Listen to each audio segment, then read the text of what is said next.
Bapak Ibu hadirin ingkang rawuh dan atau yang sedang meliput di luar sana.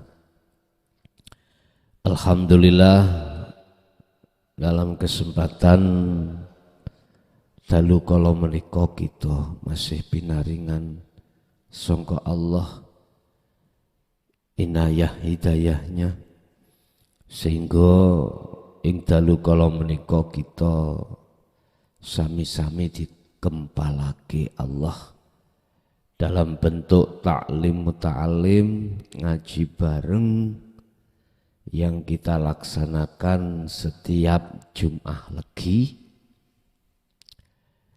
tepatnya di Dusun Beton, Desa Beton, Kecamatan Menganti, Gresik.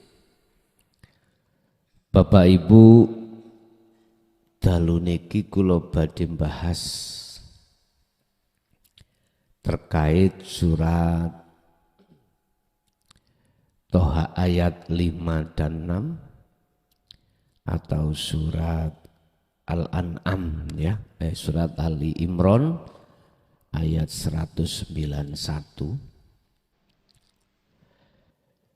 Di situ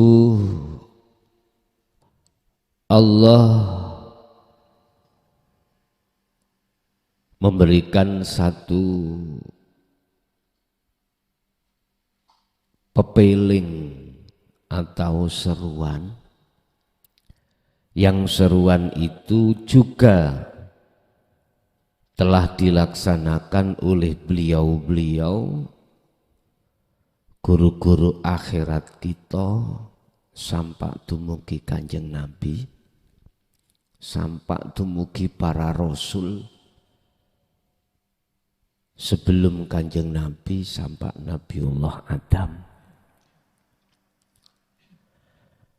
Di situ mengapa harus kita asah terus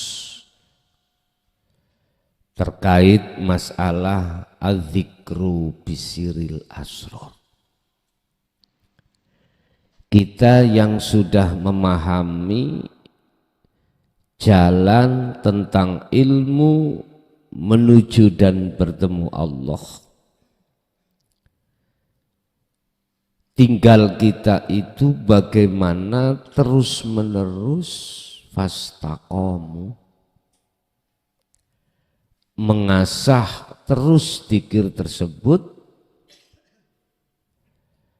sehingga apa yang menjadi tujuan kita fitrah mulai awal terbukanya satu hidayah dalam hati kita untuk mengikuti akhlak Rasulullah secara kafah, secara sempurna, itu estu sudah terjadi saat ketika di dunia.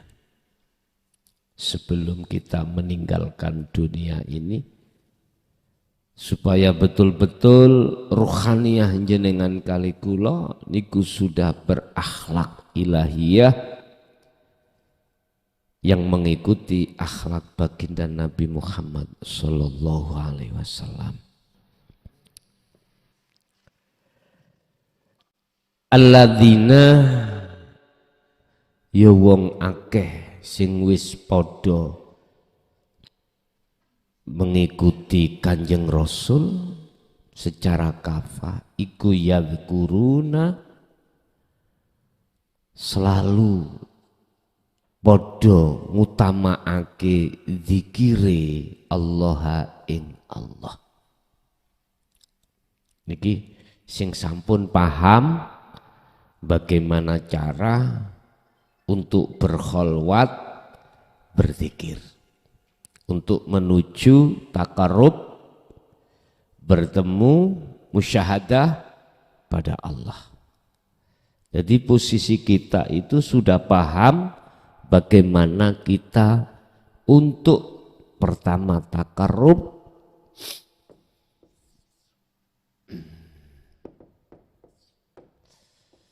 lalu kita musyahadah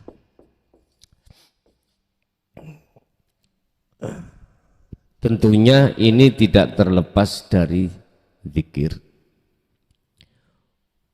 Di sini ada makom namanya makom muraqabah.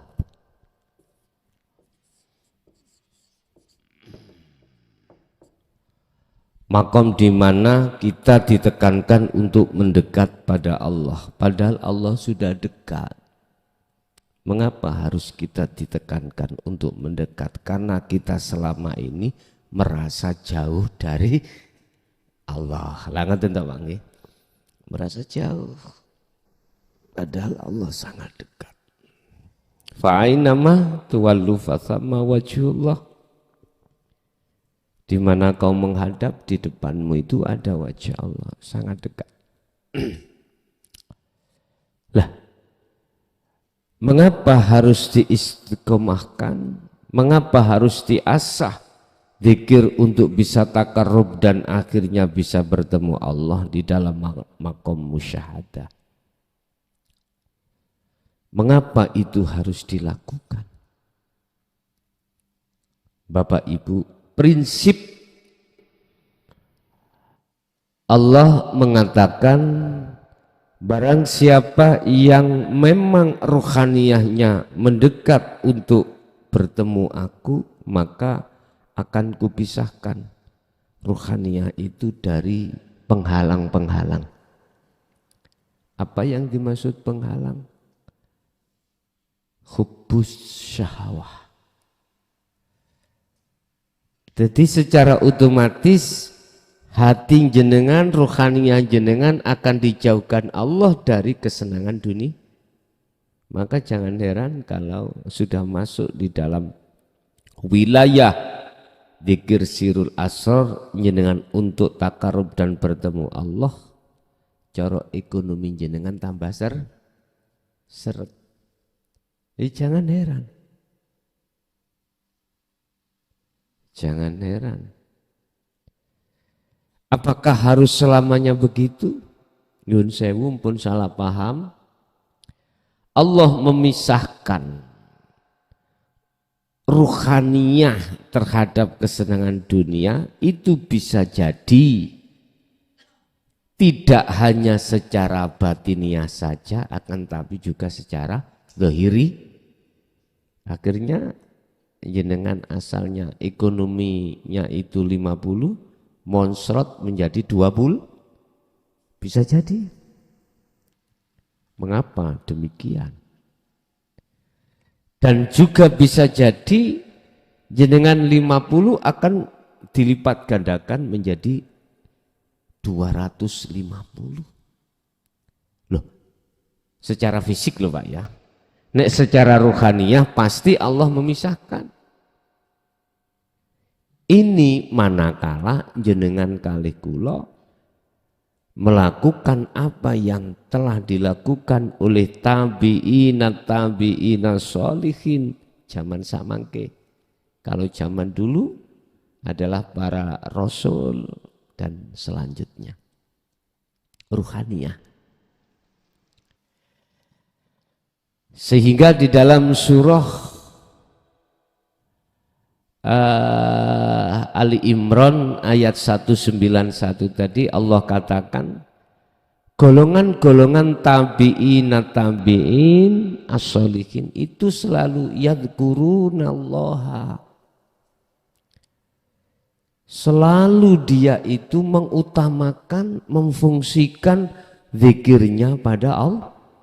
Sing dimaksud zikir di sini adalah zikir yang bisa menghantarkan, menembus ruhaniyah jenengan datang ares. Bahasa surat Toha ayat 5 dan 6 itu di situ. Kalau pertanyaan di manakah Allah?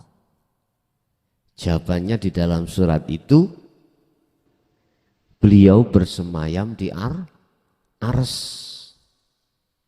Di manakah ares itu? Di atas langit. Tapi ini kinayah. Bukan langit di atas itu, bukan Pak Bu. Bukan ares sebuah tempat Yang miturut surat Toha ayat 5 itu beliau zat yang maha kasih itu bersemayam di istawa, jadi di ars. Bukan seperti itu maksudnya. Itu kinayah, itu isyarah aja. Ternyata yang dimaksud di situ adalah di mana-mana dan tidak kemana-mana. Dalam bahasa surat apa itu Al-Hadid itu kalau disampaikan ya di awal, di akhir, di zahir, di batin. Bahkan kalau dalam surat Al-Baqarah dikatakan, yes dimanapun kau menghadap, di depanmu itu ada wajah Allah. Bapak Ibu, zikir yang dimaksud untuk kita asah adalah zikir yang bisa menghantarkan ruhaniyah jenengan itu muraqabah, takarrub dan bertemu Allah. Itu zikir yang mana? Ternyata itulah yang dimaksud yang keluar dari tauhid la ilaha illa anta subhanaka inni kuntu minadz zalimin. Anta, jadi anta itu depan, dekat sudah, lebih dekat daripada huwa. Nah, ini berarti inilah yang kumaksud adzikru bisiril asraf. Zikir bila suarin wa kalamin wa lafdin. Zikir yang tanpa ngucap, tanpa lafaz, tanpa kalam. Sering saya sampaikan hal ini. Di dalam zikir tersebut ada 3 pos. Pertama adalah rasa, su'aul basyirah, pancaran nur dalam hati jenengan yang disebut imanul haq atau rasa. Iman yang benar adalah iman yang sudah tidak lagi beriman selain Allah dalam hal aspek apapun. Contoh, sapa sing ngaji kuwi muncule bimbingan-bimbingan iku tekondi. Lah kok ada iman dari si A. Nah ini berarti iman kita, tauhid kita belum murni. Lah yang dimaksud imanul haq, wajah ruhaniyah jenengan itu adalah iman yang sudah tidak lagi munculnya perkara apapun termasuk bimbingan itu datangnya dari Allah. Allahu khalaqakum wa ma ta'malun. Yang pertama syariat ini gampang. Allah itu menciptakan kau sekalian. Semua paham. Tapi yang kedua hakikatnya ayat berikutnya wa ma ta'malun. Ini biasanya kalau ngaji dilewati aja. Enggak diterangkan. Padahal wa ma ta'malun di situ adalah segala apa yang timbul dalam dirimu datangnya dari Allah. Atau timbul pada orang lain itu datangnya dari hadis. Rasulullah mengatakan ini ayat dikuatkan dengan satu hadis Sahih Bukhari, la haula wala quwata illa billah. Kita makhluk, semua makhluk itu sifatnya aslinya adalah tidak punya daya upaya apapun. Lagi Bapak la haula, tidak punya daya upaya apapun dalam melihat, berbicara, mendengar, apapun lah. Enggak ada, enggak punya. Gak bisa. Gak punya hak. Makhluk itu bisa bicara, bisa melihat, bisa mendengar dan lain sebagainya. Wala quwata, atau kekuatan yang berhubungan dengan apapun, gak punya hak. Tapi bila mana semuanya itu muncul dalam diri makhluk, iku semata-mata illa bil. Jelas Pak nggih? Kita sering baca itu. Cuman hati untuk menghantarkan pada Allah bertemu, banyak yang tidak mengerti. Akhirnya kita baca aja, tapi untuk meresapi, menghayati sekaligus mengamalkan rohaniah kita, itu jarang yang mau. Memang tidak banyak yang tidak mengerti. Semuanya paham kalau makhluk itu yang menciptakan adalah Allah. Cuman wama ta'malun. Hati ada seakan-akan ada penutup Pak. Ada hijab, ada penghalang untuk mengatakan semua apa yang timbul dalam diriku itu datangnya dari Allah. Untuk masuk di situ loh. Seakan-akan ada penghalang. Akhirnya jatuhnya kita itu mesti ngaku.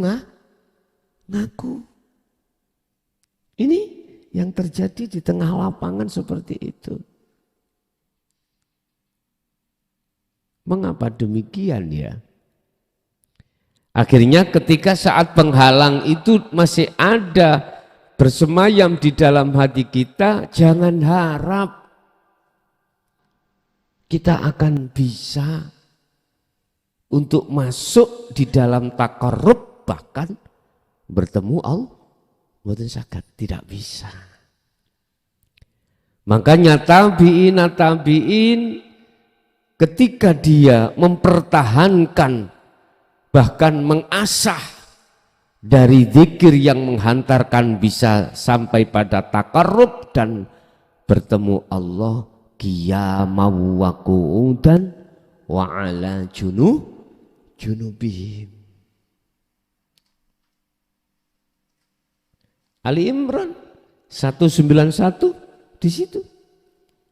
Beliau itu selalu mengutamakan zikir ketika dia berdiri, ketika dia duduk, ketika dia berbaring. Entah berdirinya itu karena apa? Apakah karena sholat syariat ini? Apakah berdirinya itu karena dia itu berjalan? Atau pokoknya berdiri? Dikala saat beliau itu berdiri atau dia duduk, beliau duduk bahkan berbaring, beliau selalu mengutamakan zikirnya. Berarti sing dimaksud zikir di sini adalah sadar, eling, teringat bahwasanya apa yang timbul di dalam diri kita atau di luar diri kita semata-mata itu yang berperan adalah Allah. Tidak mudah loh Pak. Tapi bisa mudah nek jenengan itu selalu dan selalu. Udahlah Pak, nanti akan tidak bisa sampai lupakan itu. Seiring dengan kita latih terus, kita berzikir terus, apapun kondisi kita, pasti jenengan dengan sendirinya connect sendiri Pak. Tidak bisa lalai sampean, nggak bisa. Kalau ini sudah dipupuk, sudah diasah setiap saat dan waktu. Makanya bahasa Toriko itu memberikan satu solusi penghantar lewat zikir sirri atau zikir khafi itu terus disuruh menghujamkan dalam hati untuk menyebut asma Allah, sehingga disebut zikir ismudzat, namanya zat yaitu Allah. Lah karepe kan ngeten, bukan maksudnya Allah itu nama, bukan maksudnya Allah itu nama, tapi maksudnya Allah itu zat, tapi bukan maksudnya zat itu sifat. Zat atau hidup bukan sifat, tapi gak dijelaskan. Akhirnya kita koplak terus, orang paham-paham, ya puluhan tahun Pak seperti saya koplak. Lah wong tua kula piyambak, orang tua saya sendiri, lah enggak mau duduhne lho. Lah saking nemeni to. Ya Allah, iki hubungan antara orang tua dan anak. Makanya Allah katakan, innaka sak temeni sira Muhammad iku la tahdi ala man ahbabta. Muhammad, sesungguhnya kau itu tidak akan pernah bisa, niki langsung Rasulullah lho Pak ya, memberikan petunjuk terhadap orang yang paling dekat sekalipun. Orang dekat padamu sekalipun. Berarti orang yang dicintai. Berarti Rasulullah nggak bisa. Apalagi kita sebagai yang jauh lah gitu Bang ya. Siapa sih orang dekat Rasulullah itu? Termasuk garwanipun, putranipun, sahabat khalifah itu orang dekat. Kita kan jauh Pak. Yang dekat saya tidak bisa, apalagi yang artinya gimana? Gini. Walakinnallaha yahdi may yasha. Ini penegasan tauhid murni. Akan tetapi yang memberikan hidayah, petunjuk, pembimbingan itu adalah Allah. Man ing wong yasha kang ngersake sapa Allah ing man, berarti orang yang digendaki oleh Allah. Walaupun lewat lesan Muhammad, itu bukan maksudnya Muhammad makhluk itu bisa memberikan hidayah, tetapi munculnya semua dari beliau Rasulullah itu semata-mata dari Allah. Jelas Pak nggih? Lah, zikir untuk bisa mencapai di wilayah tersebut hanyalah sirul asror pun titik. Walaupun saya carinya itu mendapatkannya, Masya Allah nggak bisa aku bercerita, akhirnya jatuhnya pada generasi saya, wajib Allah menyuruh untuk menyampaikan dengan terang-terangan. Alhamdulillah lah Pak kita itu yang hidup di era zaman di atas 2014 ini jelas. Jadi kita nggak susah payah untuk mencari sistem cara bagaimana kita bisa mendekat dan bertemu Allah. Hanya itu. Lah, perkara ini muncul dan timbul dengan hujah dasar hukum yang tertinggi kita sebagai umat Islam adalah Al-Quran. Akhirnya bisa diterima. Walaupun tidak mayoritas umat manusia bisa diterima. Kalau pakai sistem kejawen Pak, ya langsung dilibas. Dilibas sudah. Di situ ada istilah guru sejati, ya. Ada istilah bahasa syahadat roh, syahadat tunggal, nih. Nah, Islam syariat gak mengenal itu. Mengenalnya cuman syahadataini, asyhadu an la ilaha illallah wa asyhadu anna Muhammadar Rasulullah. Ya wis, Allah saking murahnya Pak, mempermudah kita yang di era ini bisa menerima dengan gamblang bagaimana cara kita untuk kembali mendekat dan sekaligus bertemu Allah. Lah, jadi miturut surat Ali Imran 191 tadi Pak, kita ikuti beliau-beliau, tabi'ina sholihin, kita ikuti. Karena beliau tidak hanya dikala waktu berdiri, dikala waktu duduk, dikala waktu berbaring, selalu dia itu berzikir hatinya. Urusan siri sampean sertakan monggo. Sing terpenting adalah kunci untuk merapat, mendekat dan bertemu Allah. Tandanya nanti adalah dengan sendirinya hati sampai ada koneksi bahwasanya apa yang timbul dan muncul dalam diri kita datangnya dari Allah. Jadi intinya tidak ada pengakuan dari diri kita. Inilah Pak yang dimaksud nafsu itu di sini, sebetulnya sumbernya ada di sini.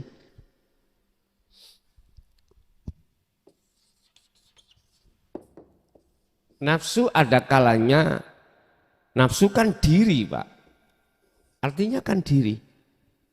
Diri kan ingsun, ingsun kan ana. Tatkala ruhaniyah itu duduk di taholli, otomatis nafsunya itu, ananya itu ana makhluk. Otomatis. Tapi tatkala yang disebut nafsu ruhaniyah duduk di tajalli, maka ananya itu adalah kholik. Kholik. Kholik berarti yang menciptakan. Wa anibu, dan kembalilah kau ila rabbikum, maring pangeran Tuhan. Dipakai rob Pak itu. Berarti untuk umum. Bukan hanya untuk umat Islam tetapi untuk seluruh manusia. Lekas kembalilah kau pada Tuhanmu. Wa aslimu lahu. Kau akan bisa pasrah dengan sempurna kalau kau sudah kembali pada Allah. Wa aslimu lahu, boleh saya maknani ngeten Pak. Islammu akan sempurna sampai makrifat syariat, sampai makrifat. Akhlakmu akan sempurna seperti para rasul, tabi'in ini manakala kau wa anibu, mau kembali kepada Tuhanmu. Lekaslah, kembalilah kau pada Tuhanmu min qabli ayyatiyakumul adzab, sebelum datangnya hari kematianmu. Jikalau tidak, tsummalatun sorun, kau tidak akan ruhaniyah, maksudnya kau itu ruhaniyah Pak. Ruhmu tidak akan mendapatkan pertolongan, alias kita akan masuk dalam satu lubang ketika kematian itu yang gelap sekali.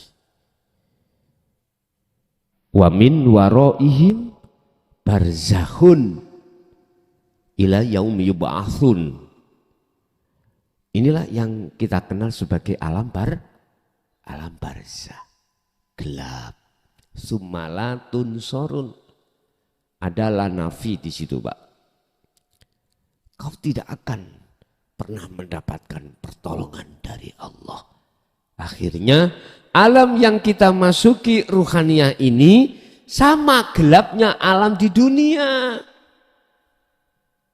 Ruh di dunia tergelapkan dengan penghalang-penghalang itu. Inilah yang disebut barzah, dinding yang amat tebal. Tatkala di dunia belum jenengan robohkan, maka berkelanjutan masuk di alam barzah pun akan begitu.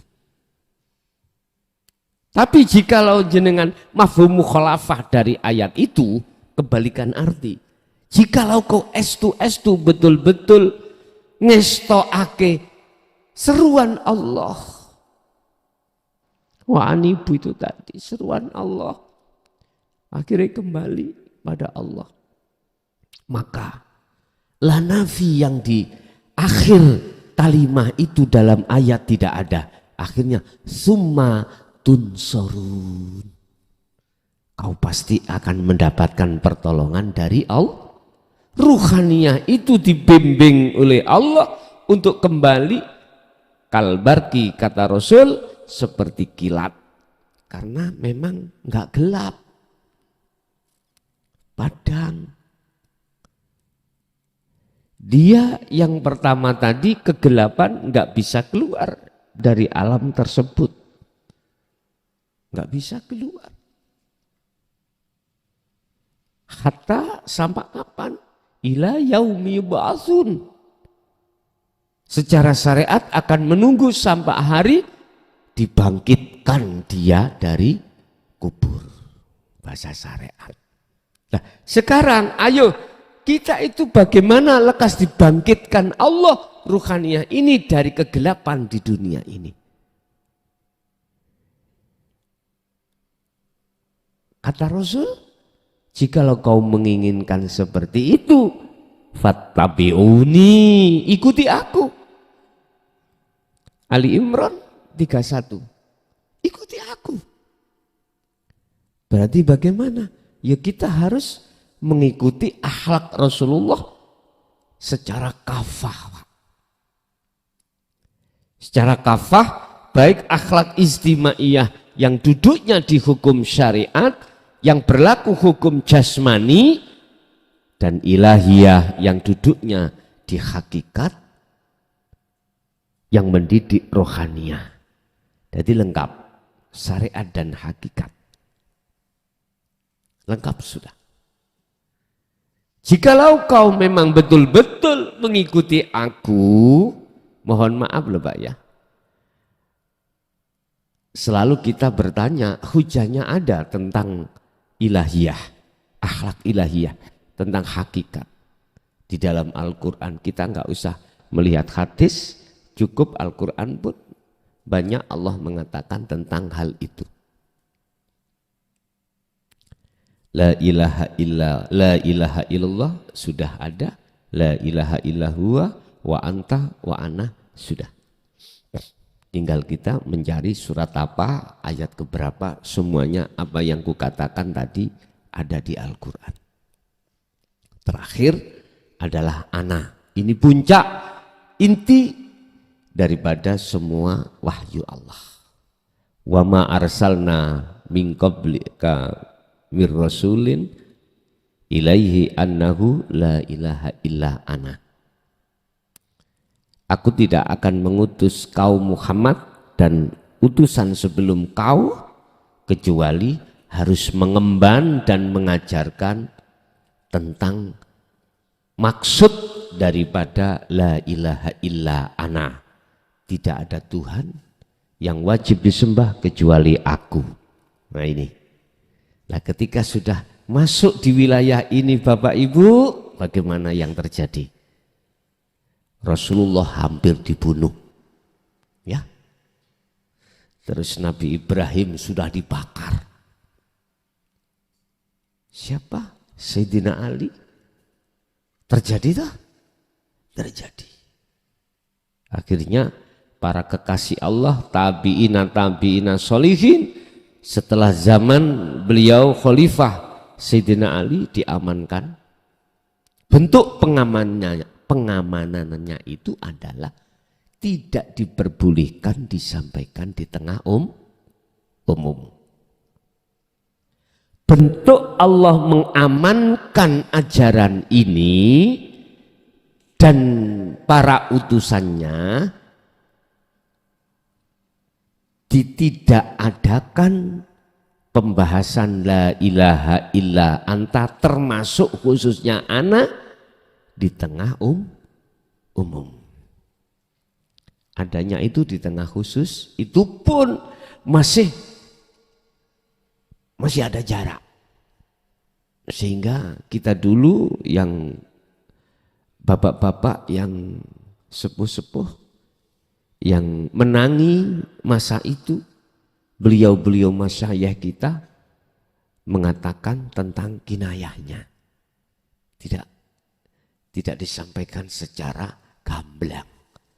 Itu bentuk Allah menutupi, mengamankan ajaran ini. Sehingga sampailah pada tahun 2014, berarti 2014, diterangkan dari sumber dari satu ayat, Walladzi arsala rasulahu bil huda wa dinil haq liyudhhirahu 'alad dini kullih walau karihal musyrikun walau karihal kafirun dan lain sebagainya. Walaupun dicaci, Muhammad, walaupun kau dicaci umatmu, ini kembali kepada zaman Rasulullah. Walaupun kau dicaci oleh umatmu, sampaikan. Walau karihal kafirun, walaupun di tengah-tengah umum orang yang ingkar, sampaikan. Udah. Jadi tidak hanya secara umum majelis-majelis seperti ini, akan tapi secara umum di medsos, Pak, sudah banyak yang membahas. Akhirnya muncullah, mohon maaf loh ya, backgroundnya dulu dari ilmu sejati, kejawen, nang medsos aman, berani. Dulu ayo. Diberangus Anda. Nah ini.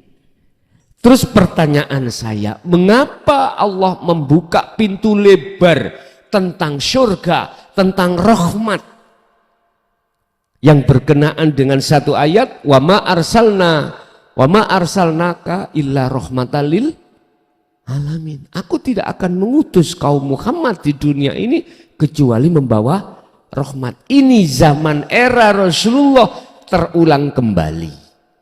Ada apa? Wis banyak spekulasi jawabannya. Ada yang mengatakan, ini zamannya sudah akhir. Zamannya akhir. Wis berbagai macam jawaban. Cuman pertanyaannya, mengapa Allah sudah buka lagi? Asbabun nuzul. Kalau boleh saya katakan, setiap ayat yang diturunkan oleh Allah itu mesti ada asbabun nuzulnya. Sebab-sebab mengapa itu diturunkan. Logikanya saya bicara ngeten, Pak. Mengapa bapak ibu kita menyuruh untuk mengambil sapu, menyapu rumah? Mengapa sebab? Sama saya akan jawab sendiri toh. Disitulah. Karena umat manusia ini, khususnya saya katakan umat Islam, ruhaniyahnya dari mulai fase paling bawah, tingkatan paling bawah, sampai paling atas, ruhaniyahnya itu rusak. Artinya kotor. Teringgapi syirik khafi. Tapi nggak sadar. Akhirnya turunlah satu ayat. Dialah Allah yang mengutus utusannya untuk membawa petunjuk wa dinil haq, dan agama yang mendidik tentang esa, tentang ketauhidan, tentang untuk mengesakan Tuhan, yang maksud dan tujuannya liyudhhirahu 'ala dini kullih, untuk mensucikan agama rohaniah kita yang selama ini mengikuti walladzina kafaru awliya'uhumut taghut. Al-Baqarah 257 pasal 2. Kita itu mengikuti nafsu kita, Pak. Nafsu menggiring kita untuk beriman terhadap selain Allah. Contoh, kita duduk-duduk di bawah pohon. Entah pohon apa, pokoknya jangan pohon duren loh, Mak ya. Pokoknya jangan pohon duren, sugih dadak. Pohon pelem kok jatuh. Matang sekalian mengenai kepala kita. Mesti nafsu mengarahkan kau harus beriman yang menjatuhkan. Akhirnya kepala kita itu sakit karena pelem mangga. Apalagi mangga itu ada yang nyawat. Atos pisan. Akhirnya jatuhnya lemparan batu itu mengenai batuk kita. Nafsu mengatakan imano yang melempar si A. Lah gitu Pak nggih? Apa yang terjadi? Setelah nafsu nafsiyah menggiring iman kita pada makhluk, nafsu amarah metu, misuh-misuh, nuntut dan lain sebagainya. Padahal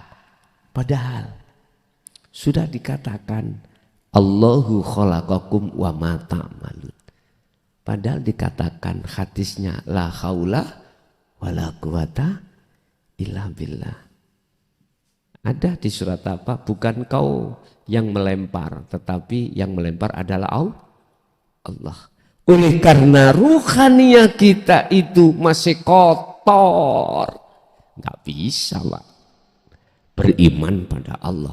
Terhalang oleh nafsu itu, terhalang lewat makhluk itu. Lah inilah oleh karena keadaan ruhaniah kita, imannya itu masih terlalu kotor. Akhirnya Allah turunkan ayat wa anibu ila rabbikum, lekas baliyo awakmu nang Allah. Berarti perintah itu posisi kita dalam keadaan jauh dari Allah. Lah kalau toh memang bil huda wa dinil haq, tujuannya adalah untuk mensucikan ruhaniah kita dari syirik khafi. Terus yang kita hadapi itu kaum-kaum yang berkarakter seperti itu bagaimana? Walau karihal musyrikun, Muhammad, walaupun kau dibenci, jangan sampai kau tidak menjelaskan. Akhirnya dijelaskan apa? Dijelaskan. Tapi resikonya seperti itu Pak.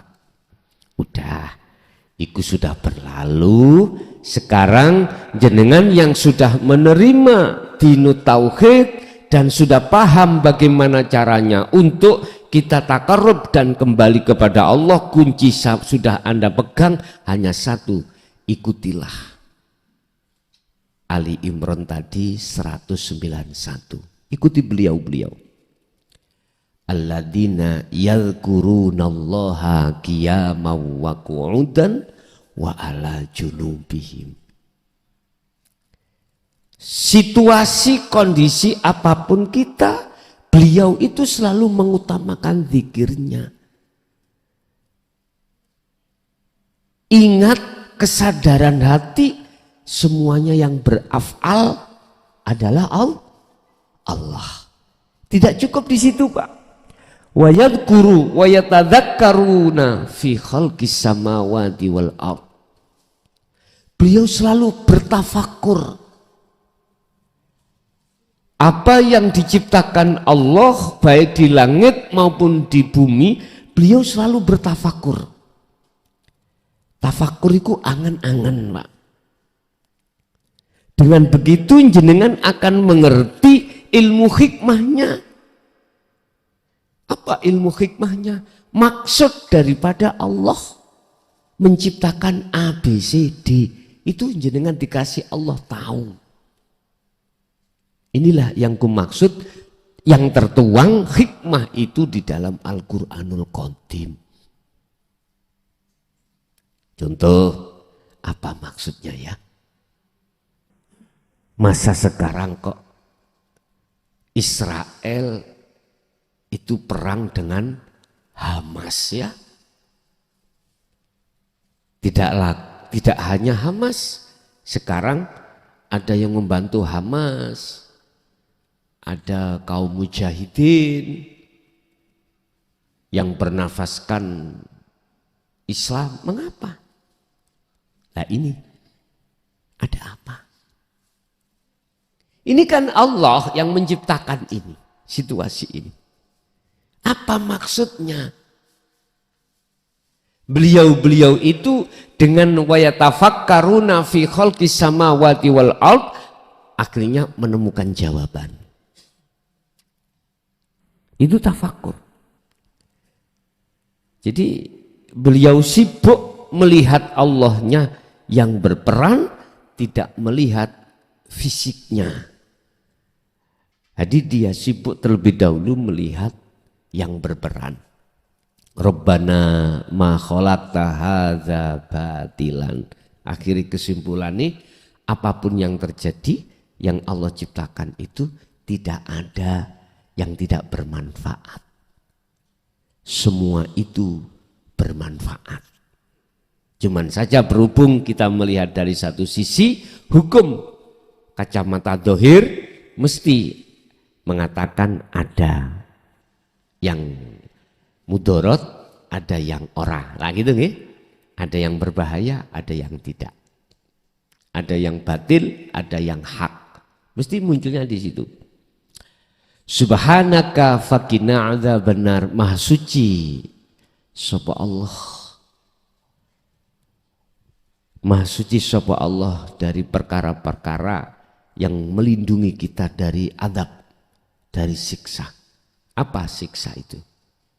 Dinding tadi Pak, ya, penghalang barzah kita yang sudah dirobohkan, akhirnya bisa bertemu Allah. Berarti kesimpulannya adalah ikuti kita bila mana kita ada koneksi langsung secara otomatis pada Allah, kita harus ikuti beliau-beliau para rasul. Kalau sekarang tabi'ina sholihin, apa beliau selalu mengutamakan zikirnya untuk selalu bertemu pada Allah, tidak mengenal kondisi. Walaupun kondisi jenengan berdiri, rukuk, sujud, duduk, berbaring, atau kondisi yang selain daripada itu, kondisi sampean sakit, kondisi sampean iki mang banyak utang, nggih? Kondisi kita selalu digoda anak, digoda istri, suami, apapun. Kata Imam Ghazali, jadilah kau seperti laba-laba, sibuk membikin rumah. Semakin lama rumah semakin baik, semakin lebar, makanan datang sendiri, terjerat, laler terjerat, nyamuk.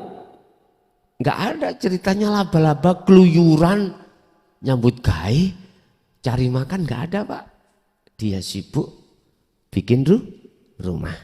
Artinya jenengan sibuk bangun takwa, rumahnya ruhaniyah. Itu tadi lewat zikir. Wa may yattaqillaha yaj'al lahu mahrajan wa yarzuqhu min haitsu la yahtasib. Ini pedoman. Barang siapa yang betul-betul menjaga takwanya, yaj'al lahu mahrajan, seperti laba-laba. Dia tidak mencari makanan yang berupa nyamuk, berupa apapun. Allah sendiri yang mendatangkan. Bukan lalere kesasar, mboten. Bukan nyamuke Allah yang mendatangkan.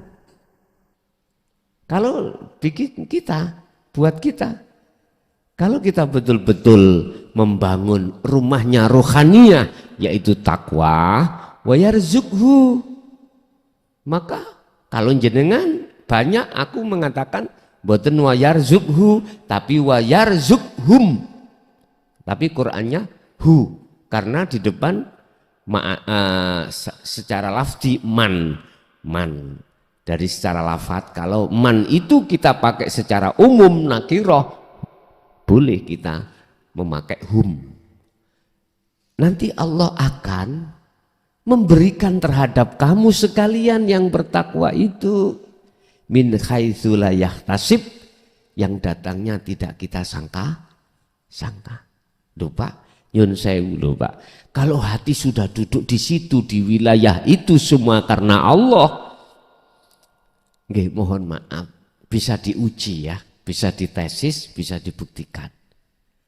Hati jenengan akan dihilangkan rasa kegelisahan, rasa gupuh, khawatir, engkau bagaimana ya, bagaimana ini, enggak ada.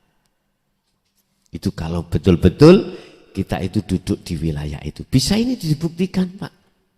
dari agama manapun silakan, ya.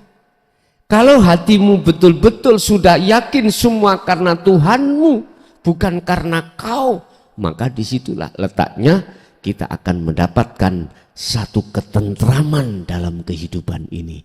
Ala bidzikrillahi tatmainnul qulub. Ini, ingatlah, hanya berzikir itu yang menjadikan hatimu tentram.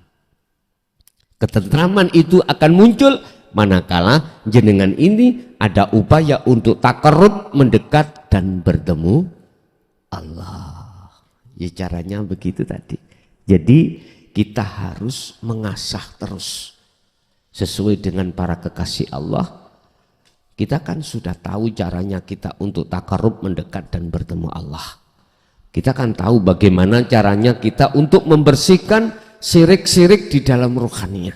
Udah, tinggal kita itu bagaimana terus-menerus melakukan apa yang sudah dilakukan oleh nenek moyang kita, guru-guru kita, masyayikh kita sampai Rasulullah. Begitu Pak ya. Jadi jangan jenengan iki pesimis, gegara.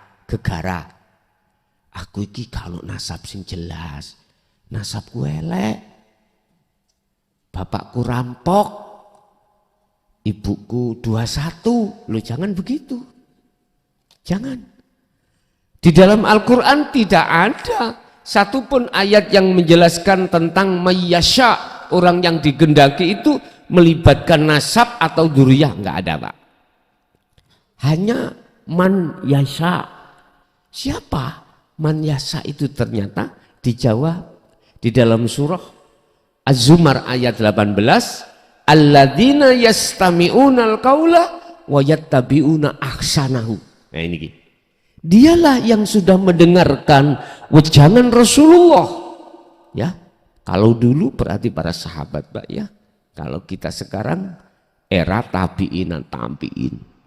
Dialah mereka yang mendengarkan ajaran-ajaran yang pernah disampaikan Rasulullah di jalur dinut tauhid, wa yattabi'una ahsanah, dan dia ikuti. Berarti amalkan. Ini tadi kita selalu mengamalkan zikir tadi untuk mencapai kesempurnaan dalam kemakrifatan bertemu pada Allah di sini. Walaupun beliau sudah bertemu Allah, tetap dia itu menjaga zikirnya untuk memperluas musyahadahnya yang tadinya difana, lalu dikamil, lalu terakhir di baqo. Itulah makom jam'i. Bapak Ibu hadirin jamaah rahimakumullah, enggak ketemu sak rong wulan koyo suwi ngono nggih. Es tu tak rasakno. Ning beton iki kok suwi yo kula. Nggih, kan kebegal 1 bulan to Pak niki. Nah, kebegal 1 bulan nggih. Nggih terus pundi melih Pak. Ya. Yang penting kita itu tetap eksis, hati kita mengikuti para utusan-utusan Allah untuk menjalankan zikir tersebut. Oke Bapak Ibu, itu mungkin apa yang bisa kami sampaikan kesempatan malam hari ini. Kita masuk pada sesi tanya jawab atau dialog, dan atau ada yang menambahi dari materi tadi terhadap panjenengan sesepuh, monggo sing lebih senior, monggo kula aturi.